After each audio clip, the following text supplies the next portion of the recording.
On the following afternoon, Paul Harley was restlessly pacing his private office when Innes came in with a letter which had been delivered by hand. Harley took it eagerly and tore open the envelope. A look of expectancy faded from his eager face almost in the moment that it appeared there. "No luck, Innes," he said, gloomily. "Merton reports that there is no trace of any dangerous foreign body in the liquids analyzed." He dropped the analyst's report into a wastebasket and resumed his restless promenade. Innes, who could see that his principal wanted to talk, waited. For it was Paul Harley's custom, when the clue to a labyrinth evaded him, to outline his difficulties to his confidential secretary, and by the mere exercise of verbal construction Harley would often detect the weak spot in his reasoning. This stage come to, he would dictate a carefully worded statement of the case to date and thus familiarize himself with its complexities. "You see, Innes," he began, suddenly, Sir Charles had taken no refreshment of any kind at Mr. Wilson's house nor before leaving his own. Neither had he smoked. No one had approached him. Therefore, if he was poisoned at his own table. Since he was never out of my observation from the moment of entering the library up to that of his death, we are reduced to the only two possible mediums, the soup or the water. He had touched nothing else. No wine? Wine was on the table, but none had been poured out. Let us see what evidence, capable of being put into writing, exists to support my theory that Sir Charles was poisoned. In the first place, he clearly went in fear of some such death. It was because of this that he consulted me. What was the origin of his fear? Something associated with the term fire tongue. So much is clear from Sir Charles's dying words, and his questioning Nicol Bryn on the point some weeks earlier. He was afraid, then, of something or someone linked in his mind with the word fire tongue. What do we know about fire tongue? One thing only, that it had to do with some episode which took place in India. This item we owe to Nicol Bryn. Very well. Sir Charles believed himself to be in danger from something or person unknown, associated with India and with the term fire tongue. What else? His house was entered during the night under circumstances suggesting that burglary was not the object of the entrance. And next? He was assaulted, with murderous intent.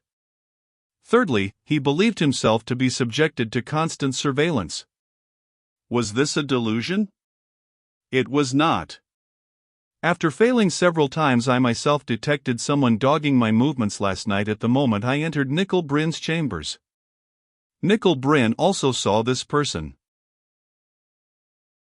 In short, Sir Charles was, beyond doubt, at the time of his death, receiving close attention from some mysterious person or persons the object of which he believed to be his death. Have I gone beyond established facts, Innes, thus far? No, Mr. Harley. So far you are on solid ground. Good. Leaving out of the question those points which we hope to clear up when the evidence of Miss Abington becomes available, how did Sir Charles learn that Nicol Bryn knew the meaning of fire tongue? He may have heard something to that effect in India. If this were so, he would scarcely have awaited a chance encounter to prosecute his inquiries, since Nicol Bryn is a well-known figure in London and Sir Charles had been home for several years. Mr. Bryn may have said something after the accident and before he was in full possession of his senses which gave Sir Charles a clue. He did not, Innes. I called at the druggist's establishment this morning. They recalled the incident, of course. Mr. Bryn never uttered a word until, opening his eyes, he said, "Hello. Am I much damaged?" Innes smiled discreetly. "A remarkable character, Mr. Harley," he said. "Your biggest difficulty at the moment is to fit Mr. Nicol Bryn into the scheme." "He won't fit at all, Innes." We come to the final and conclusive item of evidence substantiating my theory of Sir Charles's murder. Nicol Bryn believes he was murdered. Nickel Bryn has known others, in his own words, to go the same way. Yet Nickel Bryn, a millionaire, a scholar, a sportsman, and a gentleman, refuses to open his mouth. He is afraid of something. He is afraid of Fire Tongue, whatever Fire Tongue may be. I never saw a man of proved courage more afraid in my life. He prefers to court arrest for complicity in a murder rather than tell what he knows. It's unbelievable. It would be, Innes, if Nickel Bryn's fears were personal. Paul Harley checked his steps in front of the watchful secretary and gazed keenly into his eyes. Death has no terrors for Nickel Bryn, he said slowly. All his life he has toyed with danger. He admitted to me that during the past 7 years he had courted death. Isn't it plain enough, Innes? If ever a man possessed all that the world had to offer, Nickel Bryn is that man. In such a case and in such circumstances, what do we look for? Innes shook his head. We look for the woman, snapped Paul Harley. There came a rap at the door and Miss Smith, the typist, entered. Miss Phil Abingdon and Dr. McMurdoch, she said. Good heavens, muttered Harley. So soon? Why, she can only just, he checked himself. Show them in, Miss Smith, he directed. As the typist went out, followed by Innes, Paul Harley found himself thinking of the photograph in Sir Charles Abington's library and waiting with an almost feverish expectancy for the appearance of the original. Almost immediately Phil Abington came in, accompanied by the sepulchral Dr. McMurdoch. And Harley found himself wondering whether her eyes were really violet-colored or whether intense emotion heroically repressed had temporarily lent them that appearance. Surprise was the predominant quality of his first impression.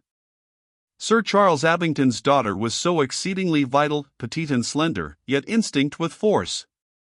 The seeming repose of the photograph was misleading. That her glance could be naive he realized, as it could also be gay, and now her eyes were sad with a sadness so deep as to dispel the impression of lightness created by her dainty form, her alluring, mobile lips, and the fascinating, wavy, red-brown hair. She did not wear mourning. He recalled that there had been no time to procure it.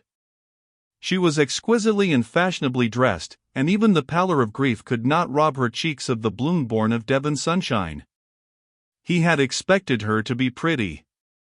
He was surprised to find her lovely. Dr. McMurdoch stood silent in the doorway, saying nothing by way of introduction. But nothing was necessary. Phil Abington came forward quite naturally, and quite naturally Paul Harley discovered her little gloved hand to lie clasped between both his own. It was more like a reunion than a first meeting and was so laden with perfect understanding that, even yet, speech seemed scarcely worthwhile. Thinking over that moment, in later days, Paul Harley remembered that he had been prompted by some small inner voice to say, "So you have come back?" It was recognition. Of the hundreds of men and women who came into his life for a while, and ere long went out of it again, he knew, by virtue of that sixth sense of his, that Phil Abington had come to stay, whether for joy or sorrow he could not divine. It was really quite brief, that interval of silence, although perhaps long enough to bridge the ages. "How brave of you, Miss Abington," said Harley. "How wonderfully brave of you." "She's in Abington," came the deep tones of Dr. McMurdoch. "She arrived only 2 hours ago and here she is." "There can be no rest for me, Doctor," said the girl, and strove valiantly to control her voice, until this dreadful doubt is removed. "Mr. Harley," she turned to him appealingly, "please don't study my feelings in the least. I can bear anything, now, just tell me what happened." "Oh. I had to come. I felt that I had to come." As Paul Harley placed an armchair for his visitor, his glance met that of Dr. McMurdoch, and in the gloomy eyes he read admiration of this girl who could thus conquer the inherent weakness of her sex and at such an hour and after a dreadful ordeal set her hand to the task which fate had laid upon her. Dr. McMurdoch sat down on a chair beside the door, setting his silk hat upon the floor and clasping his massive chin with his hand. "I will endeavor to do as you wish, Miss Abingdon," said Harley, glancing anxiously at the physician. But Dr. McMurdoch returned only a dull stare. It was evident that this man of stone was as clay in the hands of Phil Abingdon. He deprecated the strain which she was imposing upon her nervous system, already overwrought to the danger point, but he was helpless for all his dour obstinacy. Harley, looking down at the girl's profile, read a new meaning into the firm line of her chin. He was conscious of an insane desire to put his arms around this new acquaintance who seemed in some indefinable yet definite way to belong to him and to whisper the tragic story he had to tell, comforting her the while.